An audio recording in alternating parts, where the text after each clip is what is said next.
All right, so get this. Today we're diving into a book that might just change how you look at your next glass of water. We're talking The Hidden Messages in Water by Masaru Emoto. Oh, wow. Okay, so have you ever considered, the idea that water could actually hold memories or be affected by things like, words or music? It's definitely a pretty out there concept. Right, but that's what Emoto explores. He kind of blends science, spirituality, and even philosophy to argue that water isn't just, some passive substance, but something that can be, actually impacted by the energy around it. I'm intrigued already. Yeah. So how does he back up this claim? What evidence does he present? Well, his most famous work revolves around photographing ice crystals. Okay. So he froze water samples that had been exposed to different things, words, music, pictures. And then he looked at the ice crystals they formed under a microscope. Interesting. And what did he find? Did the crystals actually look different depending on what the water had been exposed to? That's what Emoto says. He found that water exposed to words like love and gratitude formed these beautiful, symmetrical, hexagonal crystals. Wow. But then water exposed to negative words, things like you fool, formed crystals that were distorted and incomplete. That's wild. So it's like the water was mirroring the energy of the words themselves. But how does that even work? I mean, We're talking about just water, right? Right. That's where it gets really interesting. Emoto suggests that everything in the universe, including thoughts and emotions, emits a unique vibration. And water, being this incredibly receptive substance, acts like a mirror to those vibrations, reflecting them, in its structure. Okay, so it's not just about words on a piece of paper then. No. It's about the energy, the intention behind the words. Does that mean, our thoughts could impact water too? Emoto certainly thinks so. He even describes an experiment with rice where jars labeled "thank you" fermented beautifully, but then jars labeled "you fool" rotted. And get this, the rice that was totally ignored actually rotted faster than the rice that was subjected to negativity. Wait, so ignoring something can be worse than directing negative energy towards it? That's what the experiment seemed to suggest. That's a pretty big implication, especially when you consider how we interact with each other and the world. Right. It makes you think about the power of attention and intention. Yeah. If simply acknowledging something can have such a noticeable effect, imagine the potential we have to, shape our reality with our thoughts and actions. I'm starting to see why his work has resonated with so many people. It's not just about, the science of water. It's about the power of consciousness. Yeah. And its potential impact on the world around us. Exactly. It opens up all sorts of questions. If our thoughts and intentions can influence something as fundamental as water, what other possibilities might exist? Could we use this understanding to improve our health or relationships or even the environment? Okay, so Emoto's core idea is that water's receptive to vibrations. And this is reflected in the structure of ice crystals. He even suggests that our thoughts and intentions can impact water, which, if true, would have some huge implications for how we understand the world. And we're just getting started. Emoto goes on to explore some pretty mind-bending ideas connecting water to the origins of life and the vastness of the cosmos. Okay, now I'm really hooked. Let's get into those cosmic connections. How does he link water to the universe and the very beginnings of life? Well, he points to the theory of mini-comets as a possible source of Earth's water. Essentially, these are balls of ice and water that bombard the Earth's atmosphere and eventually fall as rain or snow. Now, if you think about it, this means the water we're drinking today might have originated, in space. That's incredible. So we're not just talking about water having a memory of what it's been exposed to here on Earth. We're talking about water potentially carrying information, a blueprint from the very beginning of our planet. That's one way to interpret it. And Emoto takes it even further, proposing that this water from space might have actually carried the program for life itself. Wow. That's a pretty bold claim. It really challenges our understanding of how life arose on Earth. It definitely pushes the boundaries of what we typically consider scientific. But that's part of what makes Emoto's work so compelling. He's encouraging us to consider alternative perspectives, to embrace the mystery and wonder of the universe. This all ties back to the idea that water is more than just, H2O. It's a carrier of information, a reflection of energy, and maybe even a key to understanding how everything's connected. Exactly. And if that's not enough to change how you look at a glass of water, Emoto also dives into how human consciousness might play a role in shaping not just water, but the world around us. Okay, let's talk about that. We've touched on the idea that our thoughts and intentions could influence water. But how does he connect this to human consciousness on a larger scale? Well, he takes a pretty unique look at Einstein's famous equation, EMC dash. Oh. He suggests that the Sidoni equation could represent consciousness. Wait, hold on. So instead of energy being equal to mass times the speed of light squared, it's actually mass times consciousness squared. Yeah. That's a pretty radical interpretation. It is, and it suggests that consciousness is a fundamental force in the universe, just like energy and matter. Right. Since our bodies are, largely made up of water, Emoto believes our consciousness directly affects the water within us, and by extension, the water around us. So you're saying our thoughts and feelings aren't just, locked away inside our heads. They're actually like radiating outwards and influencing the physical world, with water being, I guess, especially sensitive to these vibrations. Yeah. That's a pretty powerful idea. It really changes how you view your own thoughts and emotions, doesn't it? Yeah, it does. It suggests a level of responsibility for the energy we put out into the world. Yeah, absolutely. But I have to ask, what does the scientific community say about all this? Yeah. Has Emoto's work been replicated or validated by other researchers? That's a great question. And it's important to acknowledge that there has been some skepticism from the scientific community. Yeah.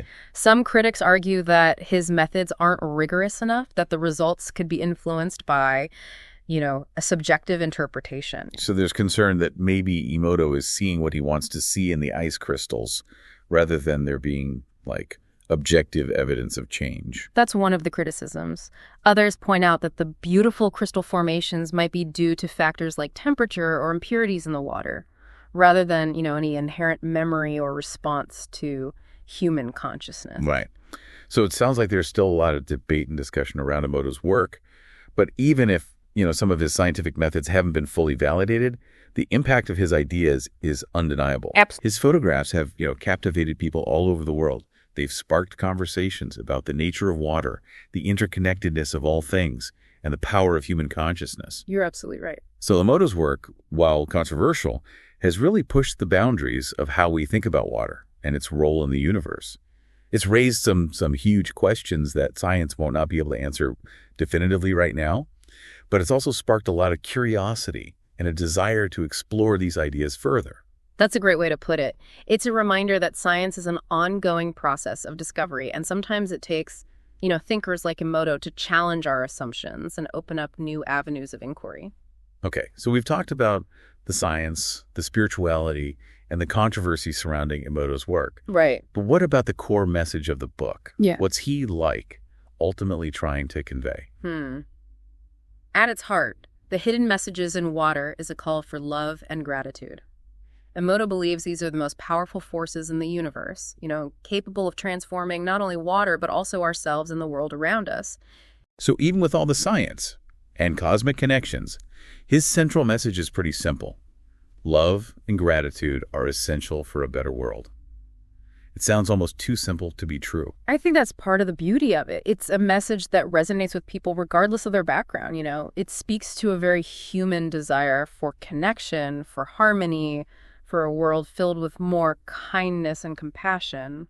And how does this tie back to water specifically? Is he suggesting that our love and gratitude can somehow cleanse the water or make it more vibrant? He definitely suggests that. Remember the experiment with the rice? The rice exposed to thank you flourished, while the rice exposed to you fool rotted. Right.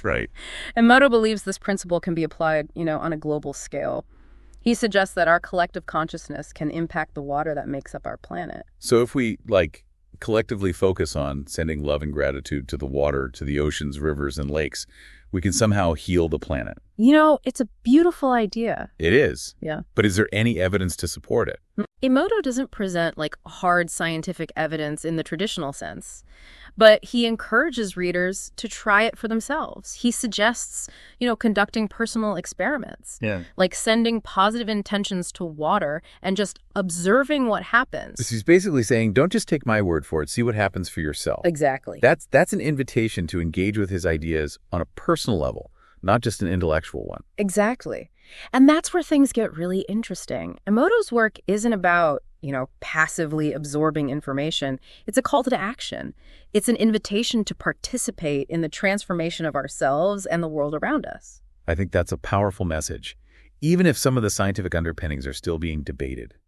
It reminds us that we have a role to play in shaping our reality, that even small acts of love and gratitude can have a ripple effect. And speaking of ripple effects, let's talk about the impact Emoto's work has had on the world beyond the scientific community. Like how people have responded to his ideas and photographs. I'm curious to know how his work has been received by the general public. It's been pretty remarkable, actually. His crystal photographs have resonated with people from all walks of life, sparking a renewed interest in water research and just, a deeper appreciation for the interconnectedness of all things. You mean people are actually studying water differently because of these photographs? Yeah. How is that manifested? Well, there's been a surge in research exploring the properties of water, particularly its structure and its ability to store information. Some scientists are investigating the concept of water clusters, which are like groups of water molecules that supposedly hold onto specific arrangements, almost like a liquid crystal. So even if Emoto's specific findings haven't been universally validated, his work has acted as a catalyst for further exploration. Exactly. He's opened up a whole new avenue of inquiry, encouraging scientists and non-scientists alike to think about water in a completely different way. It's incredible to think that a collection of photographs could have such a huge impact on scientific thought. But it seems like his work goes beyond just science. Like he's trying to bridge the gap between science and spirituality. That's a key aspect of his message. He sees water crystals as a visual representation of the interconnectedness of all things, a concept that's, often associated with spiritual traditions. Right. His photographs have resonated with people from diverse backgrounds, including those who might not typically be drawn to, scientific research. So in a sense, Emoto's work is making these complex scientific ideas accessible to a wider audience. Yeah. Inspiring people to think about the mysteries of the universe and their place within it.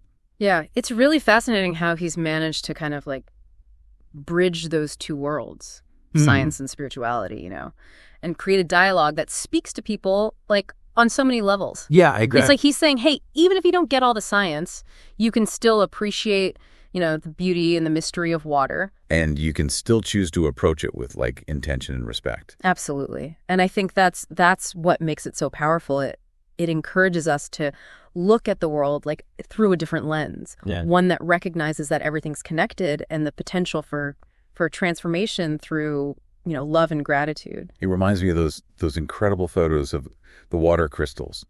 The ones exposed to love and gratitude were just stunning, symmetrical, intricate, almost perfect. Right. And then the ones exposed to negativity were just so distorted. Yeah. Chaotic, almost unsettling to look at. It's a powerful visual, isn't it? It makes you wonder if those crystals are reflecting something deeper, some truth about harmony and dissonance in the universe. Right. And if our thoughts and emotions can actually have that kind of impact on water, which, makes up so much of our planet and our own bodies. Yeah. What does that tell us about, our responsibility? That's a huge question.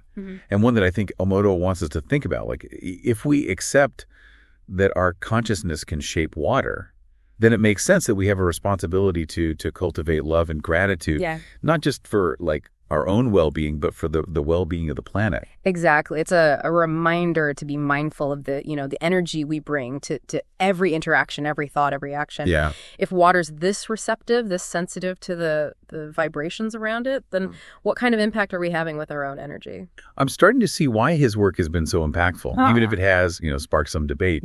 It's not just about the science. It's about a way of being in the world. It's about recognizing our interconnectedness, the power of our own consciousness to shape reality.